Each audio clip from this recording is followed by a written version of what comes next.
Oi, pessoal, tudo bem? Hoje eu quero trazer para você uma lista com top 5 de ótimos filmes nacionais que todos os brasileiros deveriam assistir. É uma lista de 5 filmes que eu já assisti e acho que vale a pena você assistir também. Aqui eu não vou estar falando de grandes produções que a grande maioria dos brasileiros já conhece, como Tropa de Elite 1 ou 2, Central do Brasil, Carandiru, O Quatrilho. Não, não são esses filmes de grandes produções. E também não vou estar falando de Os Dez Mandamentos, que foi uma novela transformada em filme, que por sinal é uma grande produção e eu acho que vale a pena assistir também. Mas não, eu vou estar falando de filmes, alguns dessa lista até que chegaram a um público maior. Ainda assim, eu acho que mereciam um alcance maior do que tiveram. Aliás, tem um nessa lista que chegou a disputar o Oscar muito tempo atrás, mas muitos da geração de hoje não conhecem. E vale a pena citá-lo aqui. Desde já eu peço, dê o seu like, siga o canal para você ficar por dentro de tudo o que acontece e para me incentivar a fazer mais vídeos como esse. Desde já, agradeço muito. Vamos para o top 5? Vem comigo, depois da vinheta.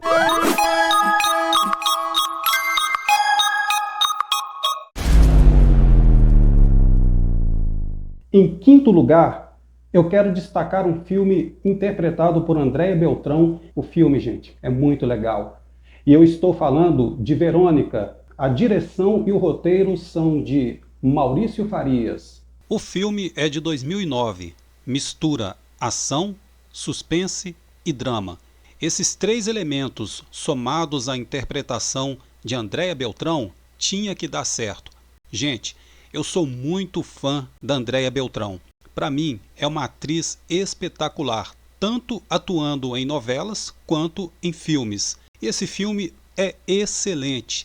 Se trata de uma professora de ensino da rede municipal do Rio de Janeiro. Ela enfrenta assaltos, tráficos de drogas, roubo de equipamentos. Meus amigos, tudo isso começa quando, no final do seu expediente, ela percebe que um dos seus alunos estava ali cabisbaixo, triste, e ela procura saber o que estava acontecendo.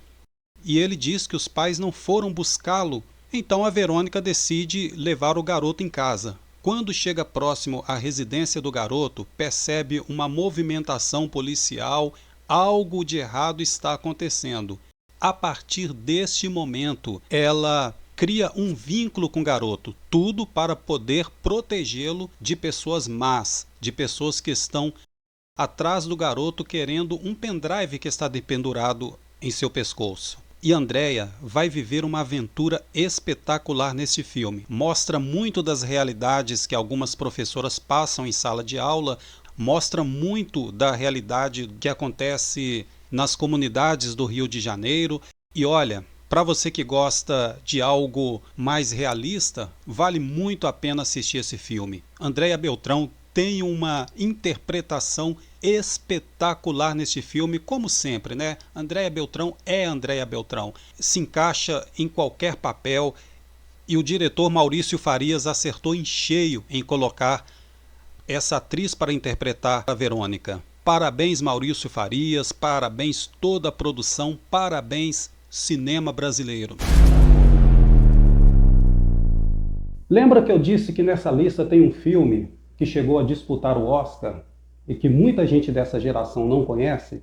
Eu estou falando de O Pagador de Promessas, de 1962. E ele aparece em quarto lugar desse top 5. Esse belo filme foi escrito por Anselmo Duarte e ele baseou na peça de Dias Gomes. Você lembra do Dias Gomes, não é? O mesmo autor da novela Roque Santeiro. Gente, esse foi o único filme brasileiro a conquistar o Palma de Ouro, um dos maiores prêmios do cinema mundial. Entre o elenco estão Leonardo Vilar, que é o Zé do Burro, né? É o protagonista do filme, e temos também Glória Menezes, com uma apresentação fantástica. Ela interpreta Rosa. E também tem o Dionísio Azevedo, que é o Padre Olavo, Geraldo Del Rey, Otton Bastos, Antônio Pitanga, ou seja, é só fera. O filme, aparentemente muito simples, mostra o Zé do Burro carregando uma cruz, ou seja, pagando a sua promessa. Ele vem do interior até uma igreja onde ele tenta entrar para pagar a sua promessa. O padre, a princípio, até o recebe de braços abertos, mas quando fica sabendo para quem o Zé do Burro fez a promessa, o padre começa a questionar os conhecimentos, a fé de Zé do Burro, que é um homem muito simples, um homem ingênuo. Na verdade, o Zé do Burro fez a promessa para salvar o seu burro, que estava doente. Mas ele não fez a promessa para Nossa Senhora. Ele fez a promessa para Iansã, porque para Zé do Burro, Iansã e a Virgem Maria são as mesmas pessoas. É aí que o problema começa. Gente, enquanto Zé do Burro está na porta da igreja com esta cruz, muitas coisas vão acontecendo. Jornalistas mudam as palavras de Zé do Burro, ou seja, recortam partes que ele fala. Ele chega até mesmo a ser chamado de comunista. Enquanto isso, a sua esposa, que o acompanhou em todo o seu trajeto, se envolve em algumas tramas. E olha, gente, esse foi o primeiro filme brasileiro a disputar o Oscar como o melhor filme estrangeiro. E olha, merecia ter levado a estatueta. Quem não assistiu a esta produção vale muito, mas muito a pena. Vai por mim. Lembrando que o protagonista, Leonardo Vilar, que fez o papel de Zé do Burro, era o galã da época. Mexia com a cabeça da mulherada. Esse filme também merece os aplausos dos brasileiros. Representou muito bem a nossa nação fora do Brasil. Vem cá, você sabia que existem histórias em quadrinhos nacionais que são excelentes? E eu não estou falando de Turma da Mônica, de Menino Maluquinho, estou falando de Angola Janga e Tungstênio, mas especialmente de Doutrinador. Sim, existem quadrinhos de um personagem conhecido como Doutrinador, que é uma produção nacional excelente. O Doutrinador persegue, sabe quem? Políticos corruptos. Bacana, né? Legal. E ó, baseado nessas histórias em quadrinhos, saiu este filme de 2018, O Doutrinador. O filme foi dirigido por Gustavo Bonafé. Vale a pena assistir, gente. Vale muito a pena. E ele está em terceiro lugar desse top 5. O filme tem um elenco fantástico, gente. Kiko Pissolato interpretando Miguel, que é o protagonista do filme, Carlos Betão como Antero Gomes, temos também a Tainá Medina como Nina, Samuel de Assis como Edu, Natália Lages como Isabela, e olha, quem participa desse filme também é o grande Tuca Andrada, fazendo o papel de Siqueira. E, gente, o elenco é extraordinário. As exibições são muito boas. E olha, para quem diz que brasileiro não sabe produzir filmes de ação, olha, assista a esse filme. E você vai ver que o Brasil está evoluindo muito e muito na produção cinematográfica. Ah, eu tenho que destacar também a Helena Ranaldi, fazendo o papel de Júlia Machado. Agora, gente, imagine bem. Você chega em um hospital com um ente querido e por falta de atendimento, pelo fato de não ter médicos disponíveis, esse seu ente querido vem a falecer. E aí você descobre que não tinham médicos naquele momento porque houve desvios de verbas. Esses desvios feitos por políticos. Agora veja bem, o protagonista do filme acaba de perder uma das pessoas que ele mais amava, se não, ou melhor, a pessoa que ele mais amava. A partir de então começa a sua revolta. Ela se intensifica quando ele descobre que o seu ente querido faleceu naquele local porque o hospital não tinha recursos necessários para atender aquele ente.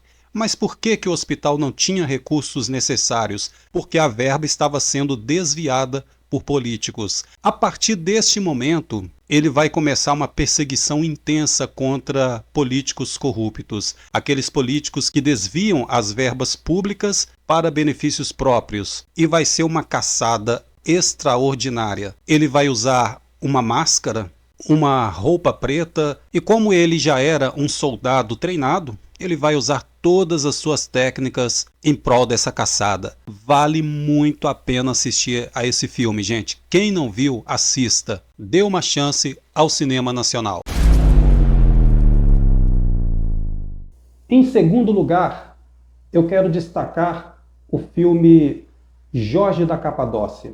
Sim, o filme retrata a história de Jorge, que foi canonizado pela Igreja Católica como São Jorge. Mas nesse filme não se trata de dizer eu não gosto ou eu gosto porque eu sou católico ou eu sou evangélico. Não. O filme traz uma riqueza histórica impressionante. E é uma produção brasileira de encher os olhos, de ter muito orgulho, porque é uma produção a nível europeu, e eu não estou exagerando. A primeira vez que eu vi o trailer desse filme, quando eu não prestei muito atenção nos protagonistas ou nos personagens, eu imaginei que seria um filme internacional. Mas quando eu comecei a prestar atenção nos rostos dos personagens, eu logo disse, puxa vida, mas é um filme brasileiro, é um filme nacional. Na ocasião eu não pude ir ao cinema para assistir a esse filme, mas eu pude acompanhar recentemente em canal de stream e olha, gente, vale muito a pena assistir. E grave bem esse nome, Alexandre Machafer. Ele dirigiu, produziu e protagonizou o filme. Não é pouca coisa, não. No elenco, além de Alexandre Machafer, como eu disse, que além de ser o protagonista, é também o diretor, o roteirista, ele é o dono do filme. Nós ainda contamos com artistas brilhantes como Charles Paravense, Síria Coentro, Roberto Bontempo, Ronei Vilela, Ricardo Soares, dentre outros. A história se passa em 303 d.C., dentro do governo do imperador romano Diocleciano. Gente, vale ressaltar algo muito importante. Há duas versões para a história de Jorge da Capadócia ou São Jorge. Nós temos aquele Jorge da Capadócia reconhecido pela Igreja como sendo o Jorge histórico que viveu no século IV, e temos uma versão de Jorge da Capadócia, que é aquele que enfrenta o dragão, que mata um dragão, aquele dragão que cospe fogo, não é? Mas essa história de São Jorge, matador de dragão, surgiu na Idade Média, muitos e muitos anos depois do Jorge histórico. A Igreja em si, historicamente, não confirma o Jorge matador de dragão, mas também não proíbe aos membros de que depositem a fé no Jorge matador de dragão. Mas o Jorge canonizado pela Igreja Católica é o Jorge histórico do século IV. E eu quero lhe dizer uma coisa, o Alexandre Machafer foi muito inteligente, porque ele pegou o mito do dragão e trouxe para esse Jorge do século IV, mas ele usou de uma inteligência muito grande. Eu não vou dar spoiler, mas quando você for assistir ao filme, você vai ver o que eu estou falando. O dragão vai aparecer sim no filme, mas de uma maneira muito inteligente, dentro da visão do Alexandre Machafer. O Jorge, assim como todos os cristãos da sua época, vai estar sendo perseguido pelo imperador Diocleciano e ele vai lutar a favor da sua fé. Ele não vai negar a sua crença em Jesus Cristo. Ele vai estar sempre anunciando o nome de Jesus Cristo e a favor dessa fé ele vai enfrentar muitas e muitas perseguições. O filme, como eu havia dito, tem uma riqueza histórica muito grande. Os detalhes, as armaduras usadas pelos romanos na época, o cenário que foi escolhido para representar as cenas, eu acho que o Alexandre Machafer foi muito inteligente, foi muito audacioso. Parabéns ao cinema brasileiro mais uma vez. Gente, vale muito a pena assistir a esse filme. Não perca tempo. Em primeiríssimo dessa lista, eu coloco um filme que está guardado aqui no meu coração. E eu sou historiador, por isso eu sou muito suspeito para falar. E esse primeiro lugar que eu coloco nessa lista é um filme de 2008, dirigido pelo competente Jaime Monjardim. Aliás, eu ainda vou fazer um vídeo especialmente para falar desse talentoso chamado Jaime Monjardim. O primeiro lugar dessa lista é Olga. Bom, gente, como eu tinha dito, o filme tem como diretor o competente Jaime Monjardim. E essa obra foi inspirada na biografia escrita por Fernanda Moraes. O elenco é maravilhoso. Nós temos Camila Morgado representando Olga Benário, Caco Ciocler representando Luiz Carlos Prestes. Também temos a participação de Fernanda Montenegro, Eliane Jardine, Murilo Rosa, Mariana Lima, Jandira Martini, Milena Toscano, Leona Cavalli, Odilan Wagner, Hélio Ribeiro, Zé Carlos, Pascoal da Conceição. Por aí você vê que é só fera, não é, gente? Mas o filme me chama muita atenção pelos seus cenários, pelos figurantes. É uma obra em estilo europeu. Para mim, é um dos melhores filmes brasileiros de todos os tempos. Agora, como historiador, eu poderia dizer que o filme é um pouco romantizado, estilo novela. Apresenta uma Olga tendendo um pouco para o lado romântico, mas o filme tem os seus méritos. Na minha opinião, são pesos mais positivos do que negativos. Olga é uma militante comunista e, perseguida pela polícia, foge para Moscou. Em Moscou, ela passa por treinamentos militares e lá ela é encarregada de acompanhar Luiz Carlos Prestes ao Brasil para liderar a Intentona Comunista. A Intentona Comunista de 1935. Para quem foi meu aluno particular de História, sabe do que eu estou falando. Matéria de vestibular, matéria de Enem. Essa luta envolvendo Getúlio Vargas e Luiz Carlos Prestes, o Cavaleiro da Esperança. Você se lembra, né? Pelo menos dentro da história. Na viagem ao Brasil, Olga e Luiz Carlos Prestes se relacionam. Isso de fato aconteceu, mas tem aquele lado bastante romântico do filme. Olga fica grávida, mas durante a luta contra Getúlio Vargas, Olga e Luiz Carlos Prestes são presos. Inclusive, gente, eu quero mostrar a você esse livro que eu tenho em meu acervo, 100 anos de República. Esse livro é dividido em 5 volumes. Aqui contém recortes de jornais das épocas em que aconteciam algumas coisas pelo Brasil. Essa coleção me veio junto com o livro de história que eu comprei e tenho muito carinho por ela. Repare que no recorte desse jornal está noticiando sobre as prisões de Luiz Carlos Prestes e Olga. Maravilha, né? Gente, essa foi a lista de 5. Você que acompanhou até agora, muito obrigado de coração. Até a próxima. Tchau!